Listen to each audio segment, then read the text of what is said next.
something that we can, because they wanted to like put it towards, like schools and things. They might do something better. They would have to rewrite the Constitution. The front page of the Friday Washington looked like you wrote it. Pardon me? The front page of the Friday Washington looked like you wrote it. Oh, what did it say? I didn't see it. It was, I'm not looking at it. It was like, so what's the difference between a fiduciary and a suitability responsibility? That was like the front page. We've covered that enough. I know. Really? Yeah. That's enough. Although I agree with Obama. That's a topic where, I think the market should be improved if we went to that.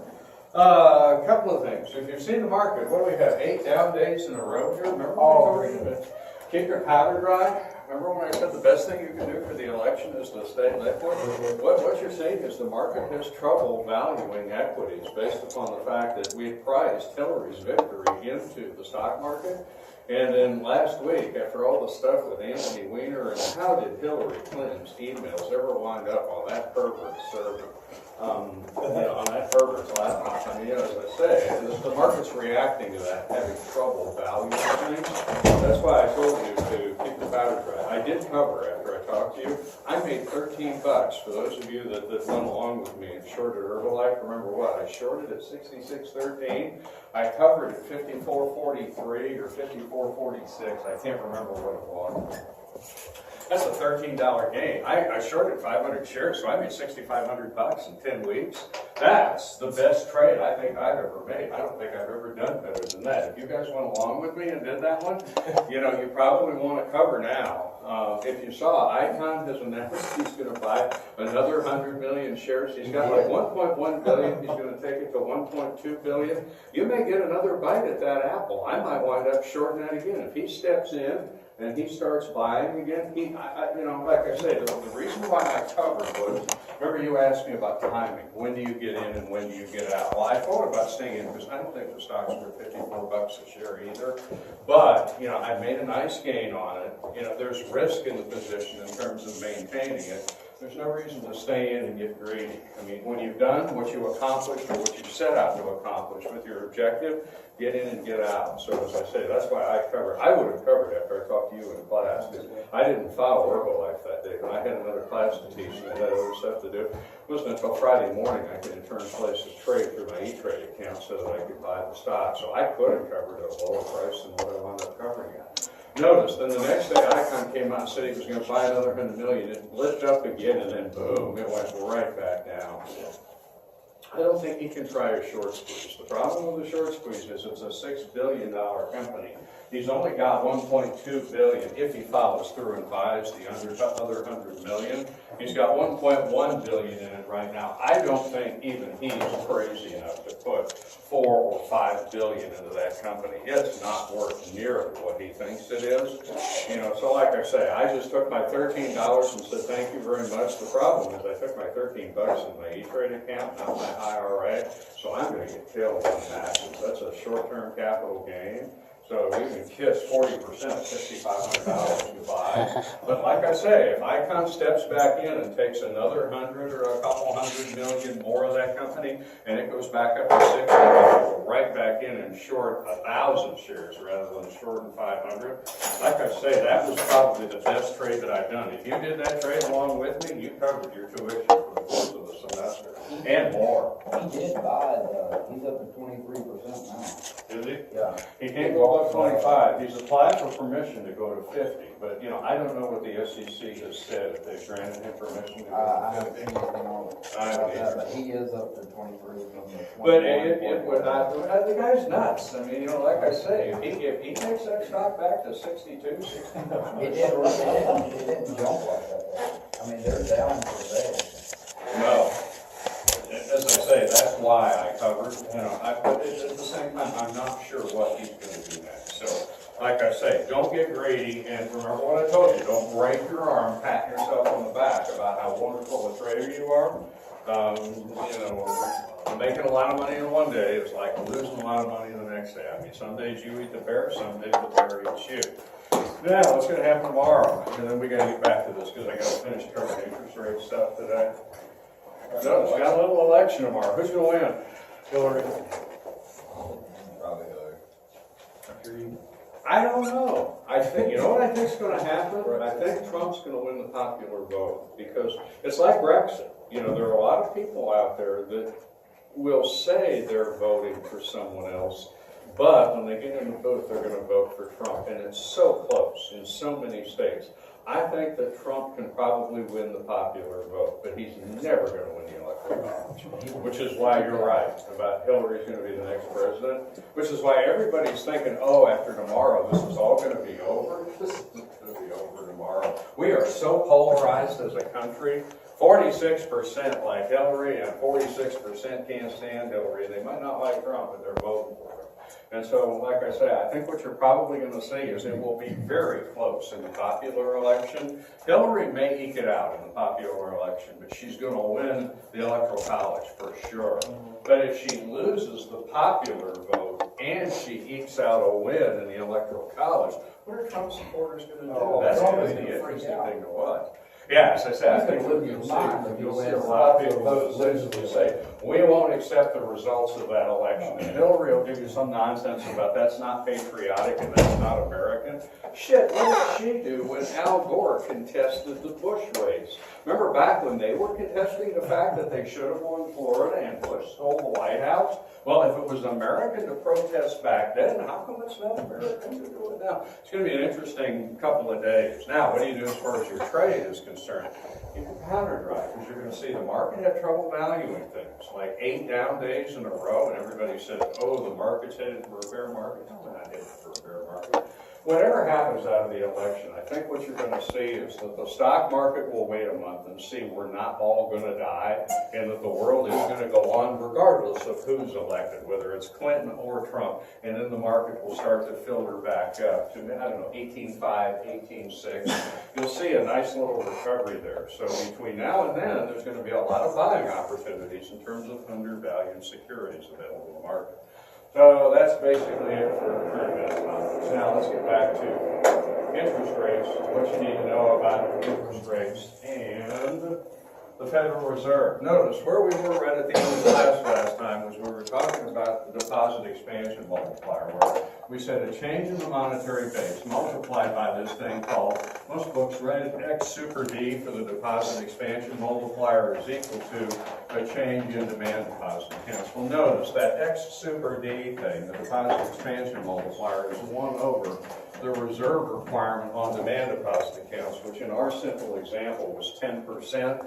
So 1 over 10% is equal to 10, and we went through that the other day. So you've got a change in the monetary base is equal to a change in demand deposit accounts multiplied by our DDA. Notice all I did was to substitute in for that and move the reserve requirement on checkable deposits to the other side of the equation. That was the simple deposit expansion multiplier, where the basic idea is a change in the monetary base creates a change in the level of demand deposit within the economy.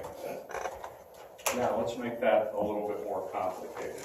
That's not the only thing that happens, that's the direct effect. Let's look at the direct effect together with all the indirect effects. So you've got a change in the monetary base directly causes a change in the level of demand deposit accounts, but you also have a bunch of secondary effects that are related to the change in demand deposit accounts that you see within the economy. You get a change in the level of savings deposits as well. You get a change in the level of cash holdings, and you get a change in the level of excess reserves. Let's go through and talk about each of those secondary effects that occurs as a consequence of the direct effect. Notice, if you've got more money in your checking account, in aggregate, we're talking about the economy, what are you going to do? Well, you're going to move some of it into savings rather than holding it all in checking, because there's a very low yield associated with what you keep in checking. You're going to keep more money in your pocket if you've got more money in your checking account as well. Banks are going to hold more in the way of excess reserves. Remember, our little example last week was that excess reserves were equal to 0, and you had all this redeposit back into checking going on. Well, that's not the case in the real world. That was the simplifying assumption to keep all these things from happening. But in the real world, when you drop those simplifying assumptions, all of those subordinate changes changes start to occur. Notice, when there's more checking accounts in circulation, there's more withdrawal uncertainty associated with the banking industry. There are more excess reserves that are maintained by depositories within the banking system. And so what happens when you start adding all of this stuff into the deposit expansion multiplier? Well, you've got to specify how time deposits are changing.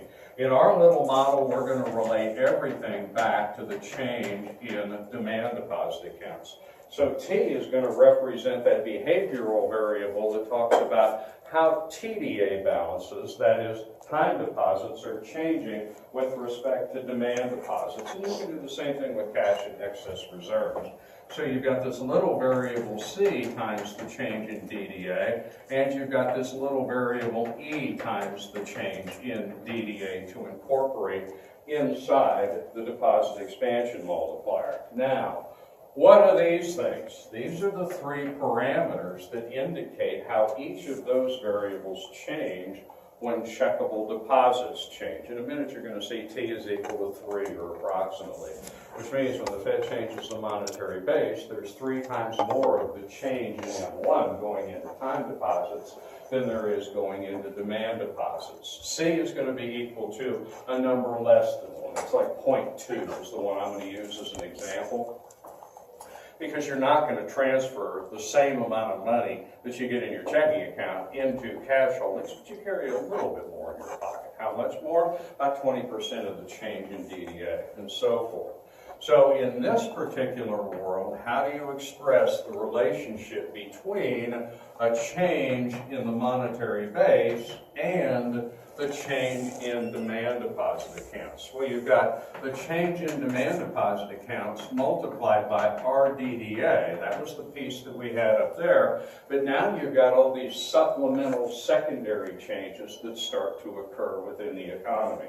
So you've got this one, and you've got this one, and you've got that one. So you begin to add those things in. So I'm just going to add the first two in for right now. You've got a change in time deposit accounts, and you've got a change in the level of cash holdings. So we'll add those two in. Now, substitute in for what those changes would be equal to. I've got to pull back to be able to write all this stuff in. So the change in the monetary base is equal to the change in demand deposit accounts multiplied by the required reserve on demand deposit accounts. Now, what's the change in TDA equal to? Well, I just put a circle around it. But you got to remember that you've got a required reserve on savings accounts as well. That number since, what, 2001, or it might be earlier than that. I wrote it down. I forgot when that, I think it was 92. Yeah, April of 1992, that went to 0. So that RTDA that I'm going to write in just a minute has been 0 for a long time.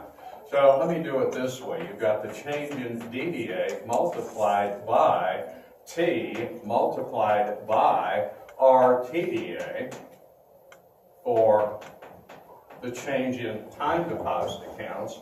That one goes with that term. Notice what I'm doing is substituting in that for that. That's why I put an arrow up to that thing, where I've also got an RTDA. That's the confusing part, because there is a required reserve on savings. It's just been 0 since 1992. And then you can do the same thing by substituting in for cash. Notice the change in C was equal to C times the change in DDA. So I'll put the DDA thing in front, multiplied by this little c. I'll put a bracket around it, and I'll put an arrow to that and say there's the change in cash holdings. See what I'm doing? Now, the next step is you can factor out. So you've got the change in the monetary base is equal to the change in demand deposit accounts multiplied by all of that stuff. So you've got the required reserve on checking, you've got T times the required reserve on time deposit accounts, and you've got little c.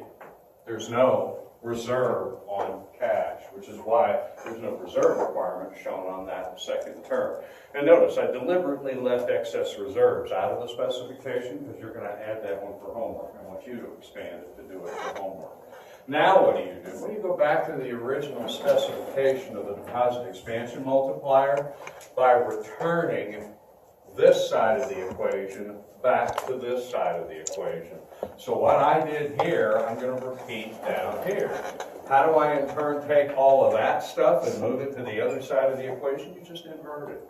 So you've got the change in the monetary base multiplied by 1 over the required reserve on checking plus T times the required reserve on non-personal time deposits plus little c, the relationship between changes in checkable deposits and changes in cash. So all I did was to take that thing, I put the bracket under and move it to the other side of the equation, is equal to the change in demand deposit accounts. In other words, that thing is a more realistic example of the deposit expansion multiplier.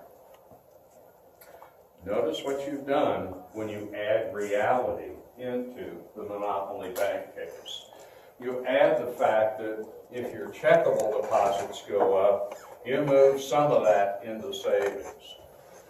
And when macroeconomic changes in demand deposits occur, people carry more cash.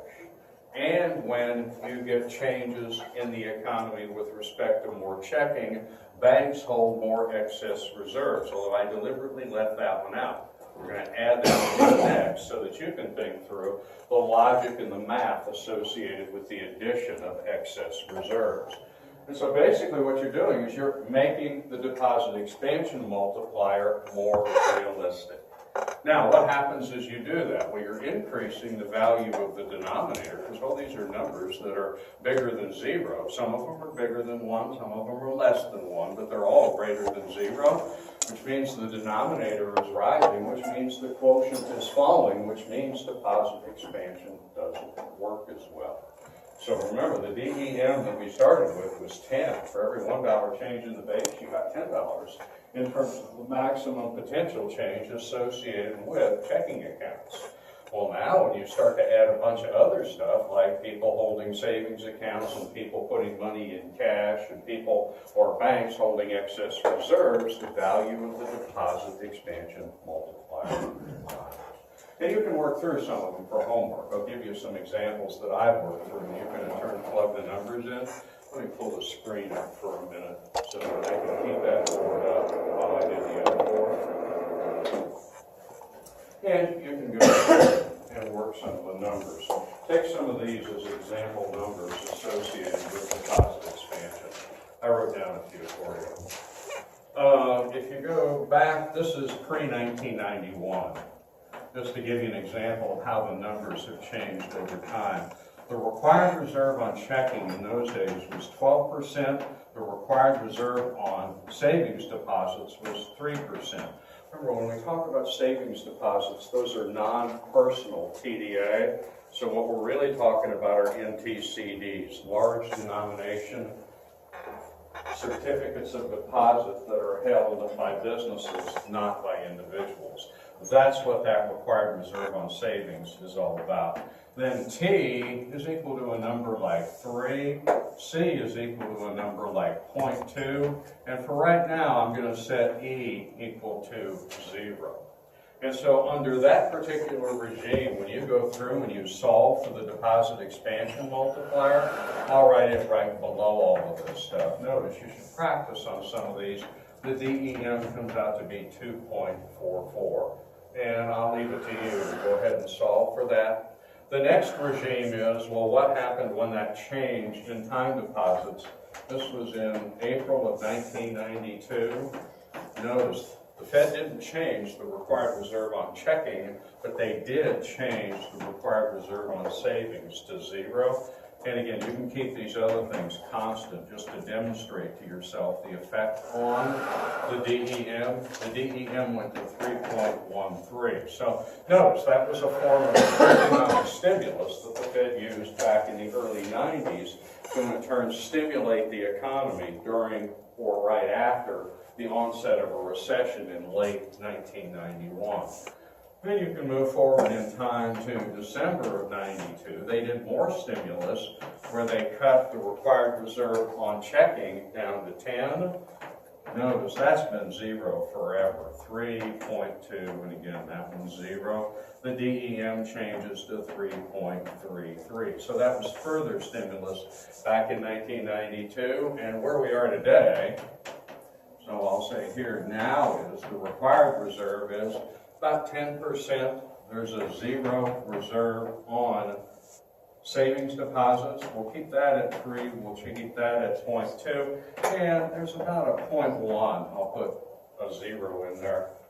Coefficient E for excess reserves. Until now, I haven't added that last one on excess reserves. I want you to add that one and go through and work that one. Where the basic idea is, after you solve that, to know that you've worked it correctly. I can't do those in my head either. It comes out to be 2.5. So the current level of the deposit expansion multiplier is potentially, I want to say potentially around 0.2. And I'll come back and I'll explain that in just a minute. So there are a series of DEMs that you can work through to demonstrate to yourself how these things work. Notice, if you take the case that I have here, the 244, or which one didn't I do? Let's see, I've got a 10%, 3, a 3, and a 20%. Let's take one other case, and I'll just do this one as a demo case, so that you can see how the math is done. Let's say that you've got a 10% required reserve on checking, you've got a 3% required reserve on savings deposits, T is equal to 3, cash holdings are equal to 0.2, and that's equal to 0. I'll just use that set because I demonstrated the calculation here. So you've got 1 over the RDDA is 0.1 plus T is equal to 3 times 0.03 plus 0.2 for C. That's how you in turn implement the calculation. So that's the one I used for demonstration purposes.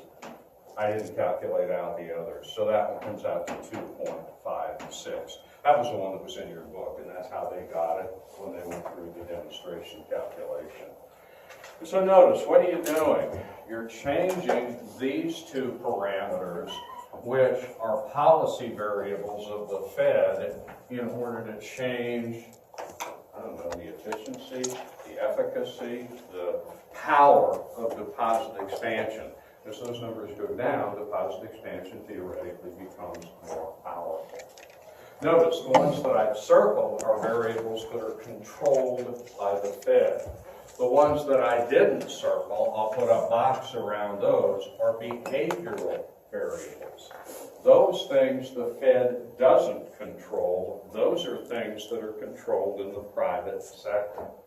And so if people become more cautious about spending in a recession, you would expect T to go up and C to go up. If people become not more cautious, but more, I don't know, illegal in their behavior, then you expect C to go up, where T would stay the same and E would stay the same. As the underground economy grows, because people are more addicted to drugs, or because they seek out prostitutes more, or because they're doing illegal, illicit activity internationally, they in turn transfer money into cash. And so that C variable rises based upon changes in economic behavior.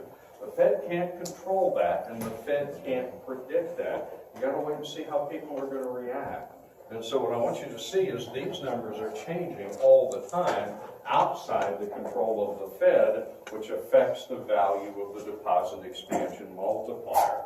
And so the Fed can control these things in real time and automatically make changes, but not these things. The other thing is, notice the dates. It's been a long time since the Fed used reserve requirements as a policy tool. More and more, the Fed in the 90s and in the early 2000s depended upon open market operations to in turn create changes in the Fed funds rate that would either stimulate growth or retard growth. And as you go through that outline that I had on the board, remember, after the recession in 7 and 8, the Fed went way beyond their mandate in terms of the 3 basic policy tools and used things like this commercial paper loan facility, the term auction facility, all the other things, interest on reserves that we talked about when I had that broad outline up. And so the traditional Fed policy tools aren't as widely used, other than open market operations today, as they were in one time. That's one of the things you get out of looking at these days. The Fed hasn't changed reserve requirements in a long time. Why, in the bubble that you have circled as 2 up there on the top board, the monetary base, or a change in the monetary base and a change in the deposit? This board? Yeah. Oh, you mean here? Yep. Okay. Why is that not written as T multiplied by the rate of time deposit accounts times DBA? Because here, this is the variability in terms of the behavioral change in time deposits tied to checkable deposits. Okay, over here, I turned it into the DEM. And so this is how people's behavior changes. This is how the DEM changes. That expansion multiplier changes when you introduce time deposit behavioral changes into the system. Well, as soon as they're introduced into the system, then the reserve requirement becomes applicable. But over here, these were just behavioral changes. See it? And so what people do with their money doesn't have a required reserve on savings deposits associated with it.